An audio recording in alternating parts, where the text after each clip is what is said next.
sebenarnya tujuan Pak Bupati itu baik, baik. Dia berpendapat Pak Bupati berpendapat Hmm. seperti itu mengajarkan masyarakat dan pemuda ini harus mandiri. Mm-mm.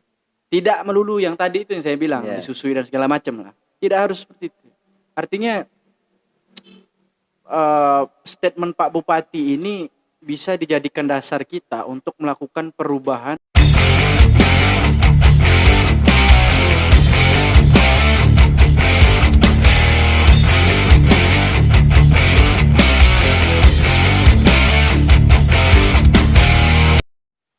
Oke, menarik ya kalau membahas persoalan-persoalan pemuda ini.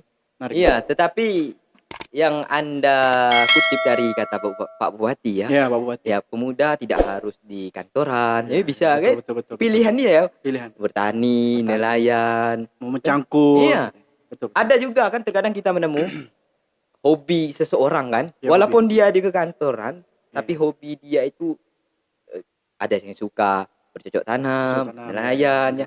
Nah, pertanyaannya, seandainya ya Anda selepas kuliah, Ya. ya kan pasti menjadi pemuda.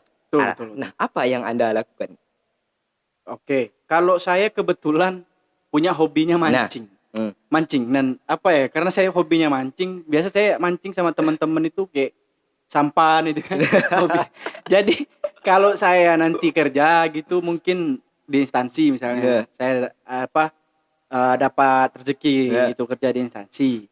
Saya hobinya nanti mungkin memancing gitu kan, bikin tambak atau gimana gitu kan, yang bisa menghasilkan, memperkerjakan masyarakat lah, bisa membuat lapangan pekerjaan untuk masyarakat di hobi mancing saya. Oke, tapi gini bos, menarik. Hobi Anda ini menarik dengan apa yang sebelumnya, dengan apa yang Anda kutip dengan toko-toko itu. Gimana? Oh, toko Pak Bupati. Iya. Emang gimana? Pak Bupati juga hobinya mancing juga. Mancing juga. Aduh. Anda mencontek, enggak kreatif. Bukan, ini. Masa saya mencontek. Kalau memang Pak Bupati hobinya memancing, kalau memang benar itu hobinya mancing, mungkin saya bisa collab dengan Pak Bupati ini. Collab juga dengan Pak Bupati gitu kan, mancing bareng gitu kan, mungkin di tengah-tengah jam-jam kosong gitu bisa kita collab bareng Pak Bupati mancing bareng. boleh. Saya bertahu itu hobinya Pak Bupati mancing itu. Iya bos, terkadang bikin dia bosan di kantor mancing. Oh ya, boleh. Sama hobinya dengan Anda. Iya, mungkin nanti saya bisa collab dengan Pak Bupati mancing bareng gitu kan. Ya, nah, ngomong-ngomong persoalan hobi, tapi kita melihat ya konteks di Kayong saat ini, apakah ada pemuda, dalam artian di sini mahasiswa yang telah tamat lah ya, sudah melakukan terobosan-terobosan di Kayong? Kalau yang saya lihat update dari kabar-kabar teman-teman yang udah lulus terus pulang ke Kayong itu, perubahan itu menurut saya dilakukan melalui sebuah organisasi. Kalau untuk individunya belum, karena kan belum punya. Yang pertama mungkin mental, yang kedua mungkin biaya, yang ketiga mungkin komunikasi, gitu. Jadi mereka itu mungkin membangunnya melalui sebuah organisasi. Beberapa teman-teman dari masing-masing kecamatan dikumpulkan, yang pernah kuliah di Jawa itu tidak hanya kuliah di Jawa sih, mungkin di Pontianak juga. Jadi mereka membuat suatu wadah organisasi buat menyampaikan, mengekspresikan sebuah hobi mereka. Nah, nanti mungkin tindak lanjutnya itu didiskusikan bersama-sama. Nah, untuk selebihnya saya kurang memahami itu karena saya kebetulan tidak bergabung dengan organisasi itu. Begitu sih. Oke, tapi sejauh ini Anda mengetahui nggak sudah ada beberapa komunitas-komunitas dari Sudah. Beberapa komunitas saya sudah mengetahui, komunitas baca, diskusi berkaitan dengan ilmu yang diperdalam waktu kuliah, gitu kan. Banyak. Saya sudah tahu kabar itu sih. Walaupun mungkin nggak semuanya. Karena kan kalau saya lihat kan semakin banyak pemuda-pemuda membuat organisasi yang asalkan mungkin positif untuk masyarakat setempat, siswa, adik-adik kita yang lagi sekolah di sana. Iya. Ya memang ada beberapa yang komunitas ya. Akan tetapi kalau kita lihat ya mengenai komunitas ini, cuman terkadang ada hambatan-hambatan yang mereka dapatkan juga kan pastinya itu. Pastinya, Ya. pastinya. Naik turun. Iya. Tetapi persoalannya Mm-mm. kita melihat komunitas-komunitas ini tidak bisa kita katakan ya sejauh ini cuma penilaian subjektif ya. Ya, benar. Bisa kita katakan belum sejauh masif lah ya, terlalu masif. Mungkin 20 sampai 30 tahun ke depan mungkin sudah ramai ya, Ya. komunitas-komunitas sudah berkembang juga. Ya, Nah, ngomong-ngomong komunitas pemuda dan berbagai macam ya, hobi-hobi. Tadi hobi kan sudah. Iya. Hobi sudah memancing. Sama dengan ketantum, sama dengan Pak Bupati kan, hobi saya memancing. Ya, bos, itu untuk menghilangkan bosan saja. Ya, menghilangkan bosan saja. Bukan di jam kerjaan terus mancing kan? Bukan. Oh ya. Cuman hobi waktu isi kosong aja berarti ya. Nah, yang menarik persoalan pemuda kita lihat saat ini ya. Belum ada terobosan yang di pemerintah misalnya ya. Oke.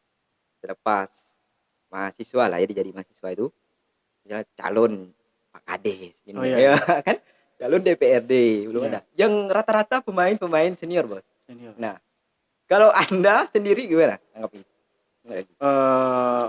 Berkaitan dengan pemuda tadi terjun ke dunia politik praktis, mencalonkan hal itu. Kalau menurut saya selama faktor pendukungnya itu mumpuni tidak masalah. Maksudnya persyaratannya itu sudah memenuhi syaratnya, syarat formil maupun materialnya, itu nggak apa-apa, daftar aja. Yang terpenting tanggung jawabnya lagi di masyarakat seperti apa. Jadi kalau kita membahas soal politik praktis di pandangan pemuda, saya sebagai pemuda ini akan repot sih, panjang. Jadi saya kalau dikasih pertanyaan seperti itu, gimana tanggapan antum berkaitan dengan pemuda yang mau mencalonkan kepala desa dan lain-lain? Kalau saya kira selama syarat-syarat itu sudah terpenuhi, tidak menjadi masalah. Karena itu adalah pilihan pribadi dari dia. Selama dia punya tujuan baik untuk terjun ke dunia politik, kenapa tidak? Selama kita tidak hanya di dunia politik saja ya. Selama kita punya tujuan baik dalam dunia politik, pembangunan, instansi kerja dimanapun, selama punya niat baik, syarat-syarat terpenuhi, tidak menjadi masalah. Kan gitu. Sama hal juga daftar daftar CPNS.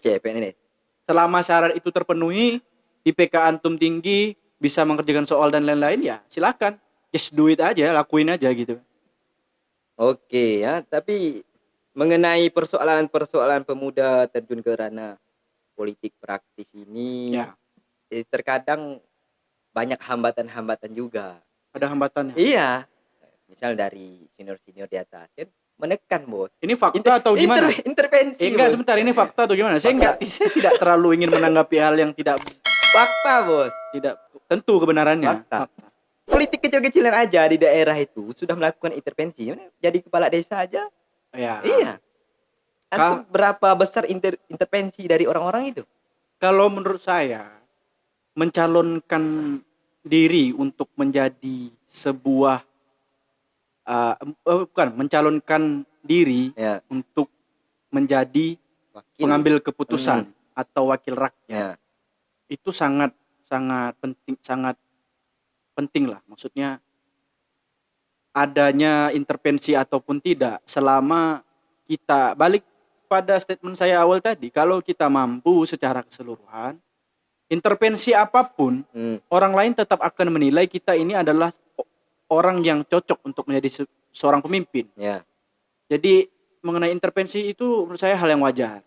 Karena kan ini bersangkut paut dengan kepentingan masyarakat ramai, kepentingan dengan uang, gitu kan, dana, gitu kan, suara. Nah, jadi itu hal-hal yang biasa untuk politik sekelas pemilihan kepala desa ataupun DPRD ataupun yang lainnya, itu hal-hal yang biasa. Intervensi, kamu harus mencalonkan ini ya, kamu benang suara dan lain-lain, itu menurut saya hal yang biasa lah untuk kita bicarakan. Oke. Tapi sejauh ini Anda kan sebagai pemuda ya, melihat pemerintah kita mengasih peluang pada pemuda ini bagaimana? Kalau persoalan yang Anda bilangkan tadi, Bupati bilang kan ya, pemuda nggak harus naik ke pemerintah, bisa nelayan Ya, petani. petani dan lain-lain lah. Nggak usah repot-repot dibilangkan itu, Bos. Iya, sebenarnya. Nggak perlu diperingatkan lah. Iya. Ya, sebenarnya tujuan Pak Bupati itu baik. Dia berpendapat, Pak Bupati berpendapat seperti itu mengajarkan masyarakat dan pemuda ini harus mandiri. Tidak melulu yang tadi itu yang saya bilang, disusui dan segala macam lah. Tidak harus seperti itu. Artinya statement Pak Bupati ini bisa dijadikan dasar kita untuk melakukan perubahan secara individu. Oh, ternyata pendapat Pak Bupati ini benar. Ternyata peluang kerja di daerah kita ini mungkin sedikit kan. Kayaknya kayaknya bahasa kita tuh kayaknya akulah yang harus ngisi menciptakan momen lapangan pekerja dan lain-lain. Bagus. Tapi yang terpenting adalah pendapat itu tidak bertolak belakang dengan nantinya ketika pemuda ingin melakukan sebuah inovasi, pemerintah juga harus siap. Yang saya bilang tadi itu perlu dirangkul juga. Karena dukungan-dukungan moral seperti itu sangat perlu dilakukan untuk menyemangati lah teman-teman kita yang punya tujuan seperti itu. Jadi jangan sampai, kadang-kadang kan statement itu kan bisa jadi sebuah kebohongan juga. Iya. Artinya statement buka ya. Jadi saya tidak mengatakan tokoh politik bohong segala tidak. Kadang-kadang kalau kata Najwa Shihab itu politikus itu pandai menyembunyikan fakta dengan apa yang dibicarakan. Nah, jadi jangan sampai statement itu menjadi sebuah kebohongan bahwa pemuda itu ternyata sangat-sangat tidak bisa bergantung kepada pemerintah. Artinya begini, ya artinya pemuda dan mahasiswa yang pulang kampung itu bergantung sekali kepada pemerintah, harus fasilitasi segala macam. Ya artinya, itu memang wajib pemerintah Bos sebenarnya membuka peluang memang itu. Betul. Kalau tanpa disuruh membuka peluang pun kita melihat kondisi yang ada, otomatis kesadaran kita ini nggak bisa diharapkan lagi. Ya betul. Otomatis kita buka peluang kerja sendiri. Ya. Jadi peran pemerintah apa Bos? Iya. Masa dukungan moral? Iya. Bosan saya Bos. Gini, statement itu menurut saya bisa menjadi tuntutan juga. Ya. Tanggung jawab kita sebagai mahasiswa yang sudah selesai nanti. Makanya ketika pemerintah itu menuntut masyarakat ataupun pemuda, seharusnya masyarakat dan pemuda itu menuntut balik kepada pemerintah. Kan begitu? Iya. Ada check and balance lah. Ya. Artinya harus ada balance nilai keseimbangan dalam sebuah kemajuan. Jadi kalau pemerintah menuntut kita melakukan A, B, C, dan D, mahasiswa yang pemuda juga bisa juga menuntut pemerintah untuk A, B, C, dan D. Untuk menunjukkan bahwa pemerintah ini berhasil melakukan sebuah terobosan baru. Yeah. Jadi tidak salah juga kalau misalnya ada mahasiswa mengatakan, Pak tolong dong fasilitasi kami, tolong dong rangkul kami. Tidak salah dengan statement seperti itu kan. Tidak ada yang salah. Seperti misalnya kita diskusi malam ini berkaitan dengan pemerintah, politik, pemuda dan lain-lain, tidak salah karena kita diskusi. Iya. Nah, jadi menurut saya ya fair-fair aja lah. Demokrasi aja lah. Kosong-kosong lah, begitu kan? Iya. Kosong-kosong saja, begitu sih. Kosong-kosong. Menarik memang. Menarik. Malam ini agak hangat sedikit perbincangannya. Jadi mengenai pemuda, orientasi saat ini, kalau hanya sekedar komunitas-komunitas saja. Itu sebenarnya sudah basi lah gitu kan, itu sudah lewat lah. Tapi saat ini apa lagi? Kan pandemi bisa kegiatan apa gitu? Kalau berkaitan dengan kontribusi dari pemuda untuk masyarakat, saya kira bentuk dari kontribusi pemuda itu dari mulai kecil sampai dengan besar. Kalau organisasi ini adalah tahap kontribusi besar untuk masyarakat, kontribusi kecil dari pemuda menurut saya adalah semacam proses memberikan edukasi. Edukasi hal-hal kecil saja. Misalnya, oh Pak, Bu, ini ada kegiatan di desa melakukan kegiatan ini. Ada pemuda melakukan bersih-bersih. Ya, tolong hadir Bu. Tolong hadir Pak. Untuk melihat perkembangan pemuda itu semacam model kontribusi kecil juga. Jadi kalau menurut saya organisasi yang diciptakan pemuda ini termasuk kontribusi besar karena mereka punya visi misi kan. Ya. Jadi visi misi itulah yang menjadi sebuah cerminan organisasi. Mereka arahnya mau kemana? Nah. Ya semodel itulah. Jadi jangan terlalu muluk-muluk juga. Menurut saya pemuda ini jangan terlalu instan juga. Ya. Jangan terlalu muluk-muluk juga. Jadi harus peduli dulu lah dengan lingkungan sekitar. Tapi begini juga bos, kalau kita peduli, biasanya kan kita butuh uang juga. Masa kita, Dana lah ya. Iya dana, finansial lah. Finansial. Masa kita bergantung kepada orang tua terus kan, secara sederhananya begitu. Kita ingin menolong orang ini, finansial kita nggak ada. Mungkin. Nah ini ada sangkut pautnya dengan pendapat Pak Bupati tadi. Jadi ketika mahasiswa pulang itu kalau sudah bercocok tanam, menjadi nelayan ataupun di ladang, gitu kan? Jangan malu kata Pak Bupati. Ketika mahasiswa sudah melakukan hal itu, ada pendapatan dari yang dilakukan tadi itu. Bisa jadi dana itu dimasukkan ke organisasi mereka. Nah, itu kan ada sangkut pautnya. Ternyata yang dimaksudkan mandiri untuk Pak Bupati itu dana itu tidak pemerintah. Pemerintah kan ada ngurus dana sendiri-sendiri kan. Dana untuk inilah, untuk C lah, bangun jalan lah, ya lain-lain lah gitu kan. Iya, menarik sekali ya pembahasan kita malam hari ini. Mungkin kita cukupkan lah ya. Mungkin nanti section selanjutnya. Oke. Siap. Makasih ini sudah menghadirkan bincang-bincang. Ya, mungkin ada sepatah dua patah ingin disampaikan. Ya, kalau saya berpendapat seperti ini. Saya mengutip dari perkataan Weji Tukul. Apa guna banyak baca buku kalau mulutmu bungkam melulu?